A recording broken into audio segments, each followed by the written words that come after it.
दुष्काळग्रस्तांच्या मदतीसाठी मराठवाड्यात दाखल झालेल्या शिवसेना पक्षप्रमुख उद्धव ठाकरेंनी परभणी, नांदेड आणि जालन्याचा दौरा केलाय। यावेळी त्यांनी दुष्काळग्रस्त कुटुंबांना रोख 10,000 आणि दुभती जनावरं मदत रूपात दिली। तब्बल 1,000 कुटुंबांना ही मदत देण्यात आली। शिवसेनेचे सर्व मंत्री, आमदार दुष्काळ निवारणासाठी अहोरात्र झटत असून शिवसेना संकटकाळी शेतकऱ्यांसोबत असल्याची हमी या निमित्तानं उद्धव यांनी दिली आहे।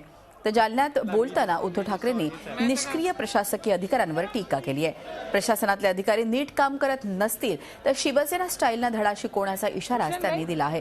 तसंच बाळासाहेब ठाकरे यांच्या नावानं कन्यादान योजना सुरू करणार असल्याचं उद्धव यांनी परभणीत बोलताना सांगितलं। जेव्हा निवडणुकाच्या जेव्हा सगळे उतरतात आणि मग आता बस झालं तरी हा आला तो आला म्हणजे त्यावेळेला नेत्यांचा महापूर येतो आणि जेव्हा गरज असते त्यावेळेला एकही नेता ढुकून बोलत नाही। शिवसेनेची परंपरा ही अशी नाही।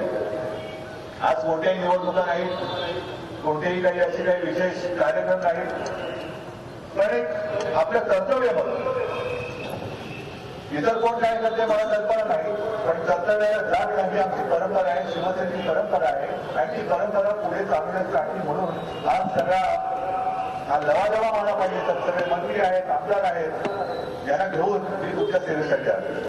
शिवसेनेचा दुष्काळग्रस्त मराठवाड्यात दौरा अशी मोठी बातमी येत होती।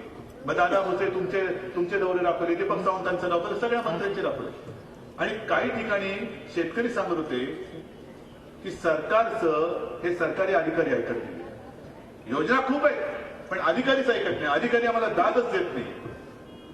आणि म्हणून मी मगाशी म्हटलं की सरकारी भाषा त्या अधिकाऱ्यांना कळत नसेल तर शिवसेनेच्या भाषेत त्यांच्याशी बोलायचं का?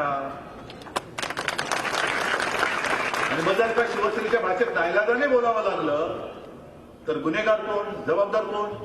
की मुलगा मुलगी लग्नाची होते, सोयरीत जुळले, सगळं काही बरोबर आहे, 36 गुण जुळत आहेत, पण लग्न करायचं कसं? कर्जाचा डोंगर डोक्यावरती आहे आणि कर्जाचा डोंगर एक तर सगळं गहाण टाकले, जमीन गहाण टाकले, घरदार गहाण टाकले, गुरंढोरं गहाण टाकले, काही ठिकाणी पत्नीचे दागिने गहाण टाकलेले आहेत आणि मग अशा परिस्थितीत मुलीला हळद लागणार कशी, मुलाला हळद लागणार कशी?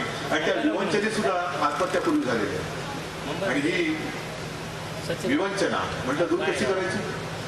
म्हटलं चला आपण एक काम करू, ज्या शिवसेना प्रमुखांनी ही प्रेरणा दिलेली आहे, भगवा झेंडा आपल्या हातात दिलेला आहे, त्यांच्याच नावाने मी शिवसेना प्रमुखांच्या नावाने कन्यादान योजना या मराठवाड्यात कन्यादान योजना।